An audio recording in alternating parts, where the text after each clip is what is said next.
Ladies and gentlemen, everyone's favorite woke actress, Rachel Zegler, who's appearing in Snow White, has just shouted out something about free Palestine or whatever. And so now they're worried that people are going to boycott Snow White, and they probably will. This is what you get. You reap what you have sown. Rest in all that you have created. For when you lie with dogs, you get fleas. There you go. Snow White remake star Rachel Zegler has triggered another storm of controversy while promoting the long-delayed Disney film. They had to redo it. Remember when it was first Snow White and the Seven Companions? Let me pull that. I'm going to pull that image up. Snow White and the Seven Companions. Oh, man. Here we go. We got it. We got it right here. They actually tried to pull this off because it was what's his face? What's that? Peter Dinklage. He was like, how could they be making Snow White and the Seven Dwarves in this day? It's so shockingly offensive. Dwarves, we are people. It's like, dude, they're not talking about you. They're talking about mythological mountain-dwelling people formed from clay. Calm down. Like, okay. Mythical dwarves are crafted from the stones or clay of mountains, and they live deep beneath them seeking treasures. That's what they're talking about. Not you. But he got offended. So they actually tried to pull off the Seven Companions. Everybody mocked and laughed at it. Like, you really think you're going to pull this off? I wonder if they got to keep these actors for doing the voice of, is this guy missing an arm or something? Or is it just behind him? I don't know. Anyway, so they had to delay the whole thing. They had to redo the CGI. And they were like, okay, we're going to have to make like a real Snow White film. So the new trailer now shows CGI and actual dwarves. And they're like, oh, okay, we're going to have to like actually make the movie this time. I think it'll still do well, but I think they're going to get a lot of people angry. Check this out. A 23-year-old repeatedly sparked anger with her woke views, waded into the Israel-Palestine conflict on X while promoting the blockbuster movie, despite branding experts warning that such antics would trigger a boycott. The New Jersey native took to X on August 12th, 2 days before the trailer, to say, and always remember, free Palestine. The teaser trailer shows Zegler as the titular princess, the controversial CGI Seven Dwarves, and Israeli actress Gal Gadot, 39, as the iconic evil queen.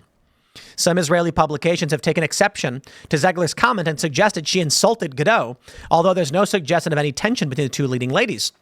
Disney has tried to move away from hot-button issues after finding itself mired in a series of woke controversies blamed for tanking its share price.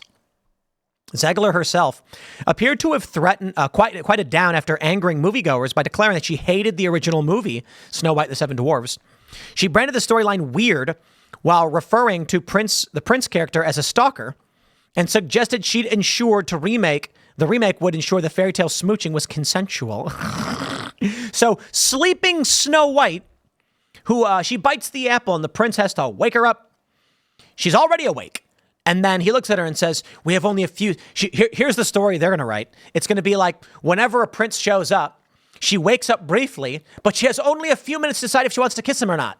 What is she going to do? No, the curse is that she wakes up and gets to go on a date with the guy. But if she decides not to kiss him, she falls asleep again.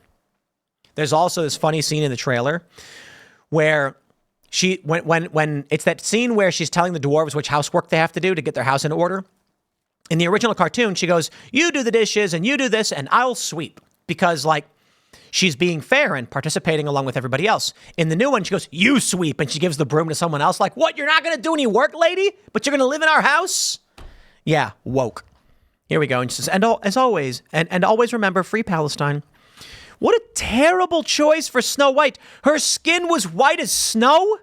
Look, dude, I understand to a certain degree when they're thinking like, you know, we want to, if not explicitly stated otherwise, I think it's fine periodically that, well, I'll put it this way.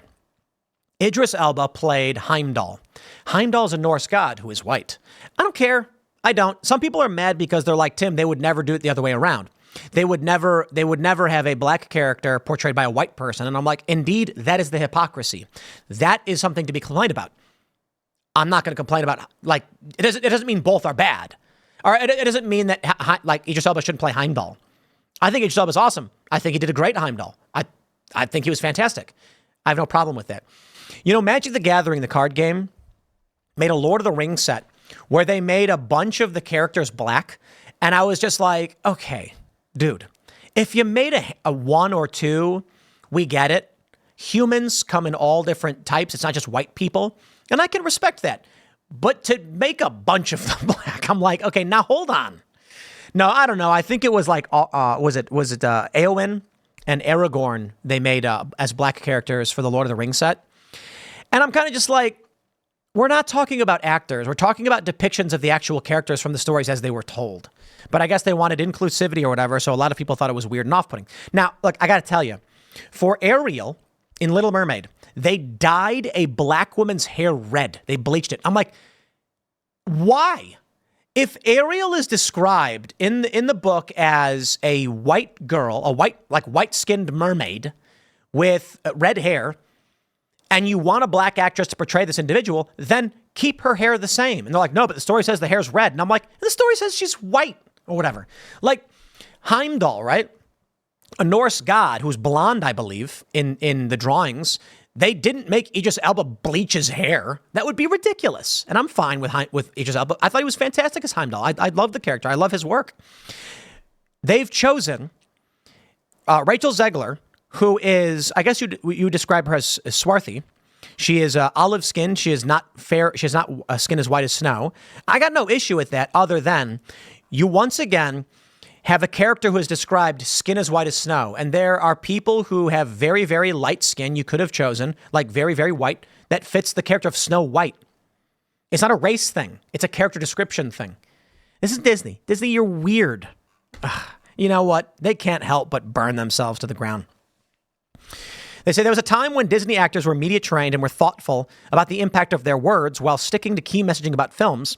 But it seems with this total rewrite of Snow White, picturing her as a girl, as a boss girl, has gone to the heads of their stars. Indeed, indeed. Disney will need to be careful with how they have portrayed Snow White and what they do and don't allow their actors to say about it going forwards. They simply cannot repeat the same mistakes and allow their actors to be so vocal in their own opinions during promotions. Well, welcome to the real world, my friends. You also did not have Twitter, X, whatever, X, back then. So people doing radio shows would be on the show to promote the show, and they'd keep it light. They'd be like, look, I read the news sometimes. I'm not going to get into it. But now you're hearing every little old piece of garbage someone thinks about. I've talked about it before. You know, we see these great quotes from great men. You'll hear, the quote from Blackstone. It is better that 10 guilty persons escape than one innocent man suffer. And we're like, wow, Blackstone, brilliant, brilliant. But you didn't hear him? You didn't hear him eating dinner and going, oh, I think I ate too many beans today. Oh, it's coming out the wrong end. And then he barfs. And you don't hear that one. Sorry for the gross depiction, but the point is made. With X and Instagram and social media, but mostly X, now you are getting the regurgitated garbage opinions of so many people. Now you've got like a great thinker, Jordan Peterson, for instance, and he tweeted, "There are cathedrals everywhere for those with eyes to see." And it was a picture of an Evian water bottle. I think it's funny because it's a great quote accompanied by a ridiculous image. The point is this. They talk about media training and all this stuff. Yeah, but she's going to just say whatever she feels like. That's what X is. So it's different these days. We got people who work here at Timcast, and they got opinions I don't agree with. And I've had several conversations over the past several years with some people. You know, someone came to me, and they were like, hey, I'm kind of worried, like, the things they're posting could be bad. And I'm like, well, I talk to them about it, I guess. Like, that's your opinion, dude. If someone says something online, unless it's illegal or attacking the company and trying to destroy it, there's few lines. The line is actually like, if someone posts something about wanting Israel to be abolished and wiped out or whatever, and they worked here, I'd be like, it's a political opinion. I mean, it's pretty intense to say like abolish or wipe it out. That'd be nuts. But it's like, I don't know, what am I supposed to do? You know what I mean? Like, you're allowed to have these opinions. It's not interfering with the company. You can, however, that being said, if someone advocated for like harming children in certain ways that are wrong, then I'd be like, yo, dude, if that's what you think, you should go somewhere else because That's something we do not support. The lines exist. There are things you can say where we're going to go to you and be like, dude, no.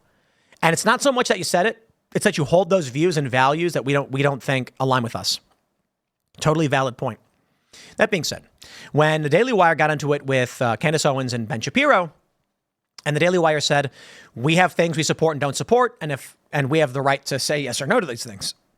I agree with that. The only difference is the moral line. Timcast has a very, very broad moral line in what it's willing to accept as a company in terms of political opinions. Don't advocate for violence. Don't advocate for harming children, and whatever. That's about it. And I tell the other people here, like, if you have a disagreement with someone, you go tell them, like, and be polite and be rational and try to come to an understanding. You ain't going to come to me and I'm not going to go to someone and tell them to delete a post. That's never going to happen. People are allowed to say what they want. It's funny too. I love it when people tweet at Cassandra and Lisa and they're just like, does your boss know you said this? And then they're just like, they put like LOL. Like, who do you like?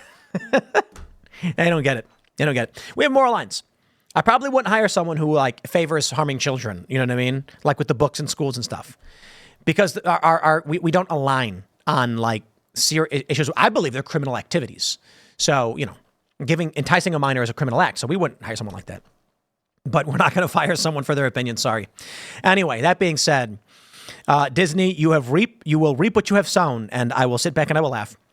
Thanks for hanging out, everybody. Smash the like button, subscribe to this channel, share the show with your friends. You can follow me on X and Instagram at Timcast. Thanks for hanging out, and we'll see you all next time.